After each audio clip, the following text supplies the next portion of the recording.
Please don't forget to like the video and subscribe to the channel, it really does mean a lot. Thank you.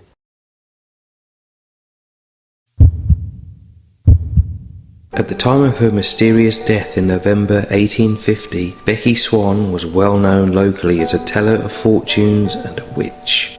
She lived in a ramshackle weaver's cottage on Comberton Lane. The inside of the cottage was dingy, dirty, and the walls were adorned with bats and snakeskins. A stuffed owl stood on the mantelpiece above the fireplace. On her front door hung a sign which read, "Rebecca Swan, town and county letter writer to all parts. Gives advice in all periods. No need to apply without recommendation. I have been wrongfully used. Wishes to do justice, love mercy, and walk humbly with God."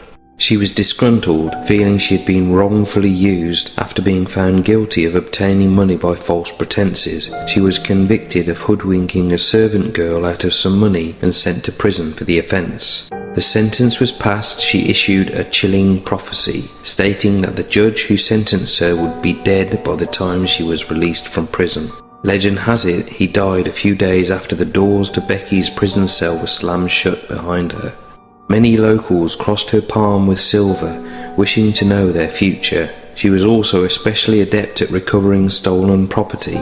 Her familiars were 3 large cats, who were always in attendance whenever she was consulting with customers. One was named Queen of Sheba, another Queen Caroline, presumably after the estranged wife of George IV, and a third named Princess Charlotte, daughter of Queen Caroline, who died in childbirth at the age of 21 in 1817.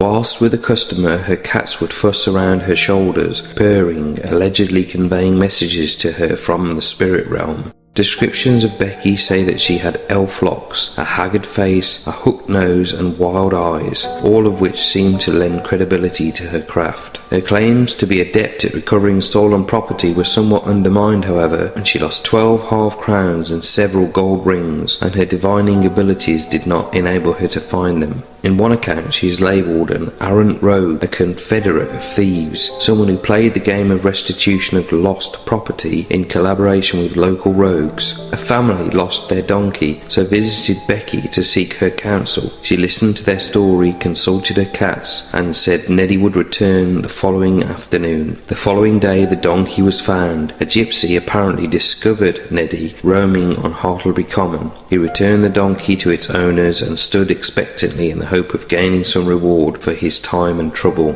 Becky was known to be fond of a drink or 2 or 3 or more, often passing her evenings by the fireside contemplating the world of spirit and drinking copious amounts of her favourite tipple, gin.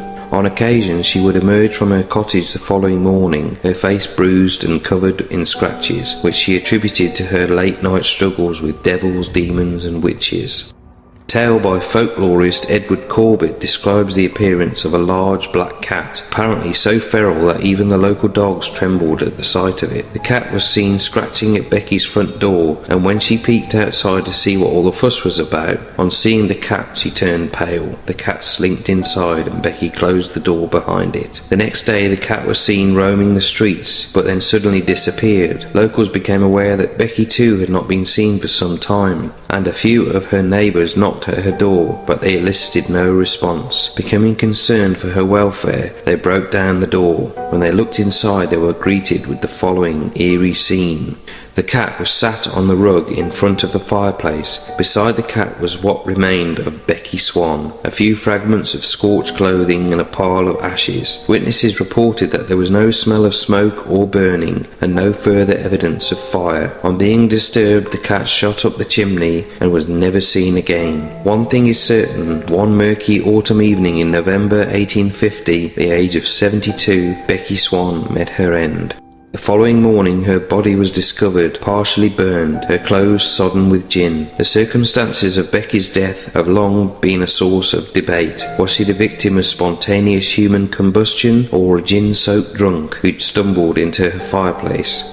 An inquest into her passing took place at Worcester Cross, and a verdict of accidental death was recorded. The general consensus amongst the good folk of Kidderminster was that, in a drunken stupor, Becky had tripped over one of her cats and fallen into the fire, maybe too sozzled to get up, or perhaps she'd knocked herself out when she fell. Either way, Becky's fortune-telling days were over. Her remains were buried at St Mary's Church. Some sources suggest outside the church grounds, but most agree that her ashes were not taken into the church itself. Following her death, the contents of her cottage were sold at auction. They included many papers, letters to and from her clients, and notebooks. There was also a wooden chest where Becky allegedly stored her magical equipment. So next time you're on Comberton Hill, look left, look right, because you might just catch sight of Becky Swan, the infamous Kidderminster Witch.